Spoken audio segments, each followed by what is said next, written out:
अस्सलामुअलैकुम dear students, welcome to science guider. आज हमारे चैप्टर का लास्ट टॉपिक है जो है रेस्पिरेटरी डिसऑर्डर। ठीक है, चैप्टर नंबर 1 गैशियल एक्सचेंज का आज लेक्चर नंबर 6 है और इस चैप्टर का लास्ट टॉपिक है जो कि है रेस्पिरेटरी डिसऑर्डर्स। ठीक है, रेस्पिरेटरी डिसऑर्डर से मुराद क्या है, यानी रेस्पिरेटरी सिस्टम की बीमारियाँ कि रेस्पिरेटरी सिस्टम की बीमारियाँ कौन कौन सी हैं, तो आज हमने उन्हीं को स्टडी करना है। There are number of respiratory disorders, बहुत सारे रेस्पिरेटरी डिसऑर्डर्स हैं जिनमें से जो कि लोगों को इफेक्ट करती हैं, जिनमें से कुछ यहाँ पर एक्सप्लेन की गई हैं आपकी बुक में, तो हमने वन बाय वन उन्हीं को पढ़ना है। फर्स्ट क्या है हमारे पास, ब्रोंकाइटिस। क्या है ब्रोंकाइटिस? सी एच बहुत सी जगहों पर चे की आवाज़ निकालता है और बहुत सी जगहों पर के की आवाज़ निकालता है, तो यहाँ पर सी एच की जो प्रोनाउंसिएशन होगी वो के की साउंड में होगी। ठीक है, तो ब्रोंकाइटिस। अब ब्रोंकाइटिस किस तरह की बीमारी है? It is the inflammation of bronchi और ब्रोंकियोल्स। जैसे कि नाम से समझ में आ रहा है कि ब्रोंकाइटिस क्या है, ये ब्रोंकाई या ब्रोंकियोल्स के अंदर की बीमारी है, यानी ये एक इन्फ्लेमेशन है। इन्फ्लेमेशन जलन को बोलते हैं। ठीक है, यानी जब आपके ब्रोंकाई या ब्रोंकियोल्स में आपको इरिटेशन होती है या जलन वगैरह होती है, तो उस बीमारी को या उस डिसऑर्डर को ब्रोंकाइटिस कहा जाता है। देखिए, जब भी कोई डिजीज़ लिखी जाती है ना, तो उसको लिखने के कुछ तरीके होते हैं, एक प्रॉपर तरीका होता है लिखने का। तो सबसे पहले क्या तरीका होता है, हमें उस डिज़ीज़ के बारे में बताना होता है कि वो डिज़ीज़ किस बारे में है, फिर उसकी वजूहात बतानी होती है, यानी उसकी कॉजेज़ बतानी होती है, और तीसरे स्टेप में हम बताते हैं साइन एंड सिम्टम्स, यानी उस बीमारी के क्या असरात, यानी फिजिकली क्या हमारी बॉडी पे अपेयर होते हैं, क्या हमें फील होता है, क्या हमें फीलिंग्स होती हैं, फिजिकली हमारी बॉडी पे क्या अपेयर होता है उस बीमारी की सूरत में। ठीक है, और लास्ट हमारे पास क्या होता है कि अगर उस डिज़ीज़ का हमें ट्रीटमेंट बताया है तो हम ट्रीटमेंट भी कर सकते हैं। तो डिज़ीज़ के बारे में इसी तरह से डिफ़ाइन किया जाता है प्रॉपर वे में। तो इसी तरह से हमने ब्रोंकाइटिस के बारे में डिफ़ाइन किया कि ब्रोंकाइटिस क्या होती है। सबसे पहले आपने इसके बारे में बताया कि ये इन्फ्लेमेशन होती है। किसकी इन्फ्लेमेशन होती है, कहाँ पर इन्फ्लेमेशन होती है, ब्रोंकाई में या ब्रोंकियोल्स में। इसके कॉजेज़ क्या हैं, क्यों होती है ब्रोंकाइटिस? तो it is caused by viruses. कुछ वायरसेस होते हैं जो ब्रोंकाइटिस कॉज कर सकते हैं, बैक्टीरिया या एक्सपोजर टू केमिकल इरिटेंट्स, या अगर हम बहुत ज़्यादा कुछ केमिकल्स का यूज़ करें या बहुत ज़्यादा कुछ केमिकल्स हमारा आमना सामना हो, जो हम प्रॉपर हर वक्त जो है, लाइक हमारे पास टोबाकू स्मोक है, इंडस्ट्रियल एरियाज, जिस तरह से लोग इंडस्ट्रियल एरियाज में रहते हैं, तो प्रॉपर क्या होता है कि वहाँ पे जो एयर होती है वो हमारी, क्योंकि इंडस्ट्रियल वेस्ट पूरा रिलीज़ हो रहा होता है एयर में, तो वो प्योर नहीं होती है। तो प्रॉपर हम डेली बेसिस पर उसी एयर को इनहेल कर रहे होते हैं। तो हर चीज़ एक डेली एक्सपोजर से मुराद होता है, एक्सपोजर से लफ्ज़ से मतलब है कि आप एक चीज़ से डेली मुतासिर हो रहे हो। ठीक है, तो इसमें केमिकल इरिटेंट्स भी हो सकते हैं जो हमें इंडस्ट्रियल वेस्ट के ज़रिए भी मिल रहे होते हैं। इंडस्ट्रियल जो पॉल्यूटेंट्स रिलीज़ हो रहे होते हैं, उनकी इंडस्ट्रियल एरिया में रहने की वजह से जो वहाँ पर इंडस्ट्रीज़ में जो वेस्ट जनरेट हो रहा होता है, तो वो एयर में मिक्स होता है जाके। ठीक है, तो एयर में भी बहुत सारे पॉल्यूटेंट्स हो गए, कुछ गैसियस फॉर्म में, तो एयर पॉल्यूटेंट्स की वजह से भी होता है। इसके अलावा कुछ ऐसे केमिकल्स जो इरिटेंट्स होते हैं, लाइक टोबाको स्मोक, यानी जो स्मोकिंग होती है उसमें तंबाकू होता है, तंबाकू जिसको आप जानते हो। ठीक है, जिसको आम ज़बान में तंबाकू के नाम से जानते हैं, उसका नाम तंबाकू है। तो तंबाकू स्मोक पार्टिकल्स भी जाकर बॉडी के अंदर इन्फ्लेमेशन कॉज करते हैं इन ब्रोंकाई और ब्रोंकाइटिस। इरिटेंट्स यानी हर वो चीज़ जो अंदर आपकी बॉडी में जाकर इरिटेशन कॉज करे, यानी इन्फ्लेमेशन करे, जलन प्रोड्यूस करे, या आपको ब्रीथ करने में प्रॉब्लम क्रिएट करे, कफिंग वगैरह चीज़ें, ये तमाम चीज़ें हों, तो इरिटेंट यानी वो चीज़ आपको जो तंग करे, जिसकी वजह से आपको इन्फ्लेमेशन हो इस तरह से। ठीक है, तो ब्रोंकाइटिस क्यों होता है, इसकी कॉजेज़ क्या होती हैं? तो ये वायरसेस की वजह से भी होता है, इसके अलावा बैक्टीरिया की वजह से भी होता है, और अगर किसी केमिकल से डेली आप एक्सपोजर आपका हो रहा है और डेली बेसिस पर वो चीज़ आपकी रेस्पिरेटरी ट्रैक्ट में जा रही है, तब भी आपको ये ब्रोंकाइटिस की डिजीज़ हो सकती है। तो उसमें हमारे पास एग्जाम्पल है टोबाकू स्मोक। अगर कोई स्मोकिंग करता है तो उसके ज़रिए भी उसकी ब्रोंकाइटिस में इन्फ्लेमेशन हो सकती है। ठीक है, तो देखें हमारे पास जो ब्रोंकाइटिस थी उसके साइन एंड सिम्टम्स क्या होते हैं, यानी ब्रोंकाइटिस अगर किसी को हो जाती है तो वो फिजिकली बॉडी पे क्या अपेयर होता है, क्या साइन उसके नज़र आते हैं। तो excessive secretions of mucus in tubes, जो हमारी रेस्पिरेटरी ट्यूब्स होती हैं, जो ब्रोंकाई और ब्रोंक्यूल्स होती हैं, उनमें बहुत ज़्यादा, एक्सेसिव कहते हैं बहुत ज़्यादा, सिक्रीशन यानी कि बहुत ज़्यादा बनती हैं, बहुत ज़्यादा रिलीज़ होती है। क्या? म्यूकस यानी कि फ्लूइड, बहुत ज़्यादा ट्यूब्स में फ्लूइड रिलीज़ होना शुरू हो जाता है एज अ रिजल्ट, और उसकी वजह से क्या होता है, स्वेलिंग ऑफ ट्यूबुलर वॉल्स, जो हमारी रेस्पिरेटरी ट्रैक्ट की ट्यूब्स होती है ना, उनकी वॉल्स होती हैं, वो स्वेल हो जाती हैं, फूल जाती हैं म्यूकस की वजह से, फ्लूइड की वजह से, एंड नैरोइंग ऑफ ट्यूब। और इसके अलावा इस डिजीज़ में हमारी जो रेस्पिरेटरी ट्रैक्ट की ट्यूब्स होती हैं वो नैरो यानी कि पतली भी हो जाती हैं, सिकुड़ भी जाती हैं। ठीक है, तो ये साइन एंड सिम्टम्स थे। इसके अलावा क्या है, इसके अलावा क्या फिजिकली अपेयर होता है, इसमें कफ भी आता है, यानी कि जो जिन्हें ब्रोंकाइटिस होता है उन्हें कफ भी होती है, उन्हें फीवर भी होता है, माइल्ड वीजिंग यानी विस्लिंग साउंड प्रोड्यूस होता है उनका थोड़ा थोड़ा। इसके अलावा चिल, यहाँ पे चिल का मतलब वो वाला चिल नहीं है, ठीक है, जो हम इंग्लिश में जानते हैं। यहाँ पे चिल से मुराद है अनप्लेजेंट फीलिंग ऑफ कोल्डनेस, के कभी ठंड फील करना, कभी गर्म फील करना, जो ठंड ठंड और कभी गर्मी लगती है ना, यानी अनप्लेजेंट फीलिंग, यानी कि आपको जो है अचानक से गर्मी लग गई, अचानक से ठंड लग गई, तो ये भी इसमें आपको होता है। तो यहाँ पे चिल से मुराद ये है। और इसके अलावा शॉर्ट ब्रीथ, आपको रिस्पायर करने में, ब्रीथ करने में बहुत प्रॉब्लम होती है, बहुत मुश्किल से आपको सांस ले रहे होते हो आप, तो ये तमाम चीज़ें ब्रोंकाइटिस में होती हैं। ठीक है, it's all about bronchitis. Second हमारे पास क्या है, एम्फाइसेमा। What is emphysema? इस यहाँ पर जो पीएच देखिए, पीएच जहाँ पर भी आता है वो एफ की साउंड प्रोड्यूस करता है। ठीक है, तो एम्फाइसेमा क्या है? It is the destruction in the walls of alveoli. अब ये डिजीज क्यों, इस डिजीज ये डिजीज क्या है? तो it is the destruction in the walls of alveoli. इसमें क्या होता है, एल्वेलाई जो कि हम पीछे पढ़ चुके हैं, जो हमारा रेस्पायरेटरी सरफेस है, जो रेस्पायरेशन के लिए रिस्पॉन्सिबल है, जो गैसेस एक्सचेंज के लिए रिस्पॉन्सिबल है, मेजर पार्ट एल्वलाई की वॉल्स डिस्ट्रक्शन कहते हैं तोड़ फोड़ को, तबाही को। ठीक है, तो आपकी जो एल्वलाई हैं और उसकी जो वॉल्स हैं वो डिस्ट्रक्शन उनकी हो जाना शुरू हो जाती है, यानी वो तबाह होना शुरू हो जाती हैं, वो तोड़ फोड़ों का शिकार होने लग जाती हैं। क्यों? अब वो हम आगे पढ़ेंगे। अब और क्या होता है, लार्ज सैक। सैक मतलब कोई भी पैकेट लाइक स्ट्रक्चर। ठीक है, सेक यानी कि जगह तो बहुत होती है बट लेस सरफेस एरिया। अब इस कंडीशन में जब कोई इंसान होता है ना, तो उसमें क्या होता है कि उस हर पार्ट की अपनी एक सरफेस तो है, अपना एक वॉल्यूम तो है, लेकिन क्या होता है, सरफेस एरिया जो है, जो गैसेस एक्सचेंज के लिए लंग्स का और जो रेस्पिरेटरी का जो सरफेस एरिया होता है ना, वो जो है वो बहुत कम हो जाता है गैसेस एक्सचेंज के लिए। ठीक है, इसके अलावा क्या होता है इस बीमारी में, as lungs tissues break down. अभी ये फर्दर आपको बता रहे हैं कि जैसे जैसे लंग्स टिश्यूज ब्रेक डाउन होना शुरू होते हैं ना, यानी एल्वेलाई ब्रेक हुआ तो बाकी लंग्स टिश्यूज ब्रेक डाउन होना शुरू होते हैं।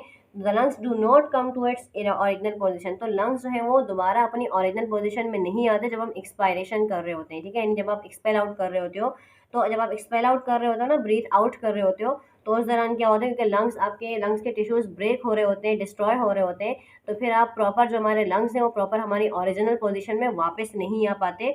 तो एयर जो है वो can't pushed out and trapped in lungs. तो एयर जो है वो प्रॉपर हमारी जो एयर प्रेशर के ज़रिए बाहर नहीं आ पाती, और बहुत सारी एयर आपकी जो लंग्स के अंदर ही ट्रैप हो जाती है, फंस जाती है इस कंडीशन के अंदर। अब इस सारी कंडीशन की जिम्मेदार क्या है, इसकी कॉजेज़ क्या है? Long term exposure of industrial pollutant. जैसे मैंने पीछे भी आपसे डिस्कस किया था कि इंडस्ट्रियल एरिया में जिस तरह से रेजिडेंसेस होती हैं, यानी रिहाइश होती है, तो वहाँ पर रहने वाले जितने भी लोग होते हैं, वहाँ पे क्योंकि इंडस्ट्रीज ज़्यादा होती है तो उनका वेस्ट प्रोड्यूस होता है, तो बहुत सारा वेस्ट गैसेस फॉर्म में भी होता है, जो जो उनकी जो पाइप्स होते हैं, जो ऊपर चिमनी जिनको कहा जाता है, तो वो उसके ज़रिए जो है वो जो वेस्ट होता है, जो गैसेस होती हैं, जो डेंजरस, उनमें कुछ डेंजरस पॉल्यूटेंट्स भी होते हैं जो हमारे लिए कोई भी बीमारी कॉज कर सकते हैं। तो होता क्या है कि जो इंडस्ट्रियल पॉल्यूटेंट्स बेसिकली कहते हैं उन तमाम मटेरियल्स को जो पॉल्यूशन क्रिएट करते हैं। ठीक है, तो पॉल्यूटेंट्स कौन से पॉल्यूटेंट्स? जो इंडस्ट्रीज से निकल रहे हैं इंडस्ट्रियल वेस्ट की सूरत में।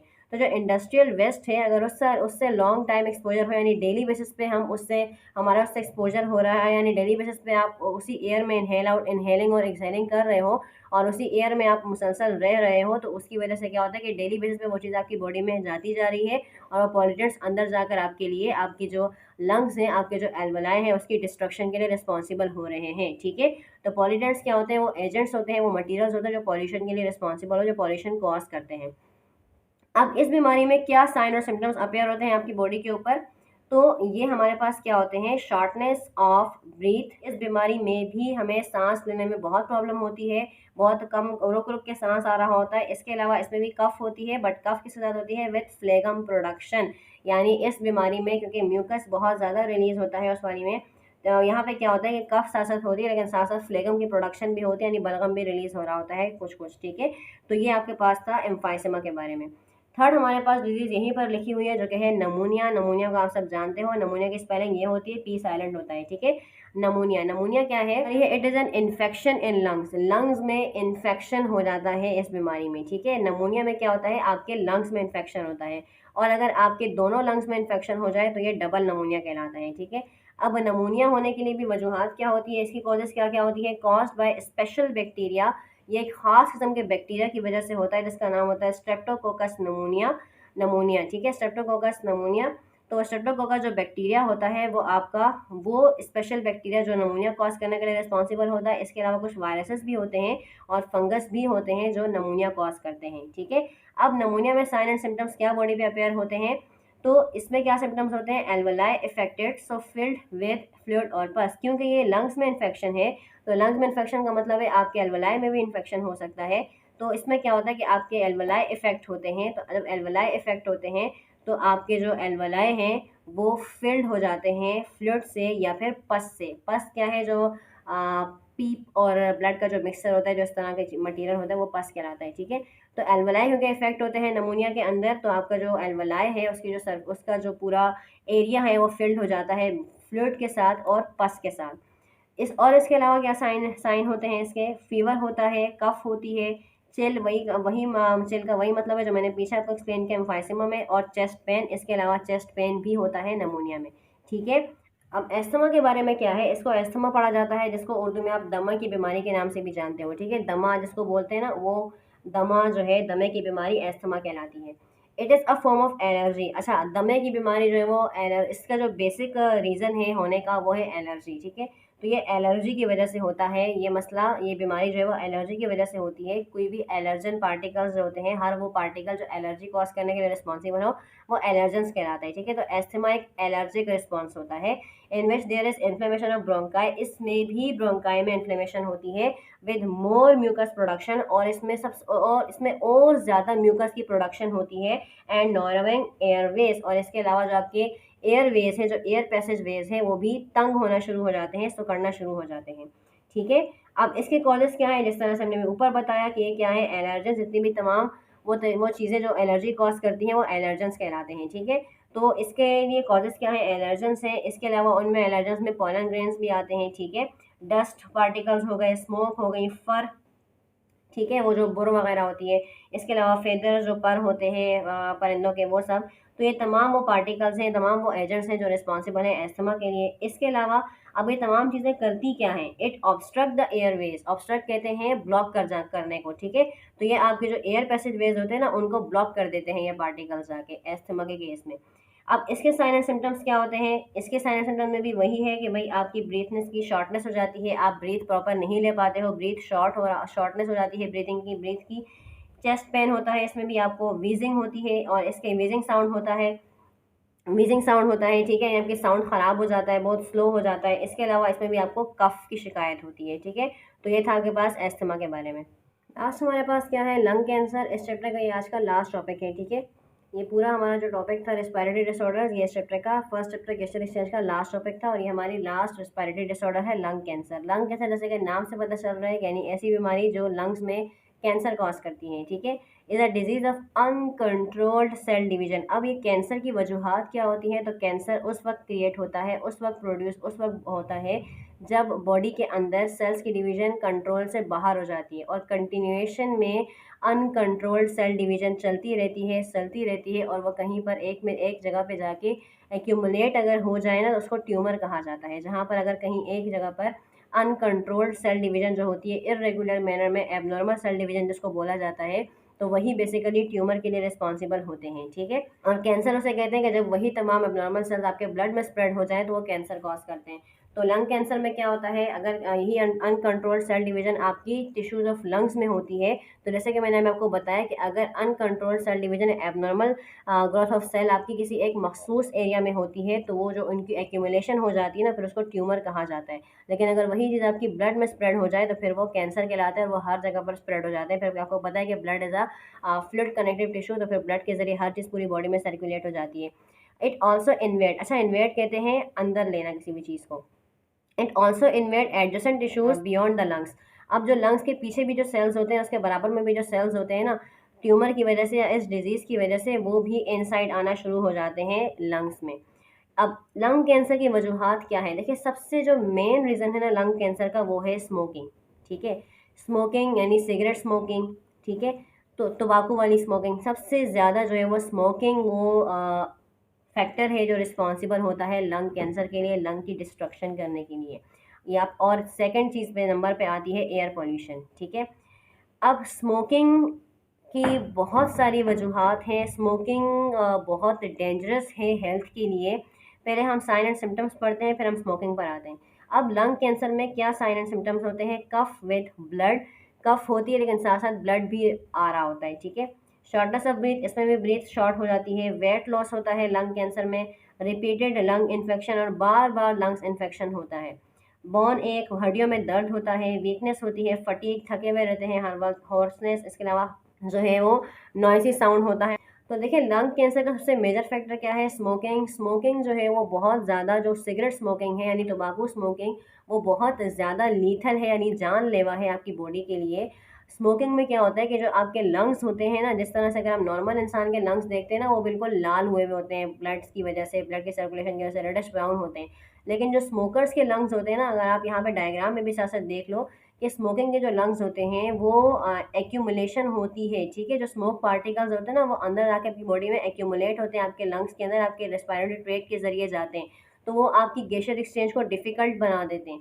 जो आपके स्मोकिंग में तंबाकू होता है ना, तंबाकू की वजह से बॉडी के अंदर कार्बन मोनोऑक्साइड जनरेट हुई होती है, और वो कार्बन मोनोऑक्साइड क्या काम करती है, वो आपकी जो ऑक्सीजन कैरिंग कैपेसिटी होती है ना आपकी ब्लड की, जो हीमोग्लोबिन की वजह से होती है, उसको रिड्यूस कर देती है। तो आपकी जो ब्लड की सर्कुलेशन होती है वो बहुत ज़्यादा इसकी वजह से डिस्टर्ब होने लगती है, ठीक है। तो आपके लंग्स जो है वो तमाम जो स्मोक आप ले रहे होते हो ना अपनी बॉडी के अंदर, बज़ाहिर आपको लगता है कि आप बाहर निकालते हो, लेकिन वो आपकी बॉडी के अंदर एक्यूमुलेट हो रहा होता है, आपकी बॉडी में ब्लड में डिफ्यूज़ हो रहा होता है।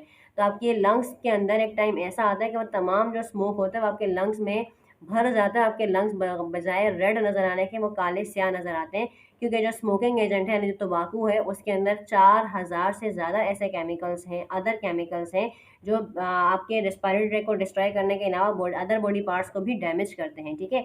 और इसमें 50 से ज़्यादा ऐसे एलिमेंट्स होते हैं जो कार्सिनोजेनिक होते हैं, और कार्सिनोजेनिक एलिमेंट्स वो होते हैं जो कैंसर कॉज करने वाले होते हैं, ठीक है। तो तंबाकू या स्मोक करने वाला जो बंदा होता है ना, वो अपनी हेल्थ को हर तरह से डिस्ट्रॉय कर रहा होता है। जब उसके लंग्स रेस्पिरेटरी सिस्टम डिस्ट्रॉय नहीं होता, उसके बाकी बॉडी पार्ट्स भी डिस्ट्रॉय होते हैं, उसके ओरल कैविटी भी ख़राब होती है, उसके टिथ, उसका वेट लॉस, उसके बॉडी का सारा सिस्टम डिस्ट्रॉय होता है ड्यू टू स्मोकिंग। तो स्मोकिंग वो वाहिद फैक्टर है जो सबसे पहले आपके लंग्स, आपके रेस्पिरेटरी ट्रैक्ट को डिस्ट्रॉय करता है, और उसके साथ साथ फिर आपके बाकी जो बॉडी पार्ट्स हैं, बाकी जो बॉडी फंक्शन है, उसको भी डिस्ट्रॉय करता है। और उसमें मौजूद जो एलिमेंट्स होते हैं जो कार्सिनोजेनिक होते हैं, वो कैंसर कॉजिंग एलिमेंट्स होते हैं, तो वो भी आपकी बॉडी के लंग्स में या आपकी बॉडी के अदर पार्ट्स को इफेक्ट करते हैं। तो smoking is major factor for lung cancer, तो इसको अवॉइड करना चाहिए, ठीक है। ये स्मोकर्स होते हैं ना सिर्फ अपनी हेल्थ को ख़राब करते हैं, बल्कि उनके आसपास रहने वाले जितने भी लोग होते हैं वो भी उनकी वजह से इफ़ेक्ट होते हैं स्मोकिंग की वजह से, ठीक है। कि स्मोक जब कोई इंसान करता है ना, तो वो स्मोक के ज़रिए जो स्मोक पार्टिकल्स या जो भी स्मोक बाहर निकालता है, अंदर लेता है, तो वो अपने आसपास की जो सराउंडिंग है ना उसमें भी वो चीज़ उसकी मौजूद होती है, तो उसके साथ बैठने वाले, उसकी कंपनी में रहने वाले लोगों को भी ये चीज़ इफ़ेक्ट करती है। उनके रेस्पिरेटरी ट्रैक्ट के ज़रिए वो पार्टिकल्स बॉडी के अंदर जाते हैं, ठीक है। तो वही अंदर जाने के बाद क्या होता है, फिर आप वो चीज़ें देख लीजिए। तो स्मोकिंग जो है वो बहुत मेजर फैक्टर है लंग कैंसर क्रिएट करने के लिए, जिससे ना सिर्फ लंग कैंसर होता है स्मोकिंग से, बल्कि उसके कार्सिनोजेनिक पार्टिकल्स की वजह से अदर डिजीज़ भी होती हैं। तो स्मोक करने वाला इंसान माउथ से लेकर टॉयस तक यानी मुंह से लेकर टखनों तक पूरी बॉडी उसकी डैमेज होती है। बॉडी का कोई पार्ट ऐसा नहीं होता जो स्मोक की वजह से उसका इफ़ेक्ट ना हो, ठीक है। तो होप्स हो कि आपको यहाँ तक ये तमाम चीज़ें, पूरे चैप्टर के जो जितने भी टॉपिक्स थे हमारे, वो आपको क्लियर हो गए होंगे। और ये हमारे चैप्टर का लास्ट टॉपिक था। फिर भी अगर कोई टॉपिक, कोई चीज़ आपको समझ में नहीं आई है तो आप कमेंट सेक्शन में मुझसे पूछ लीजिएगा, ठीक है।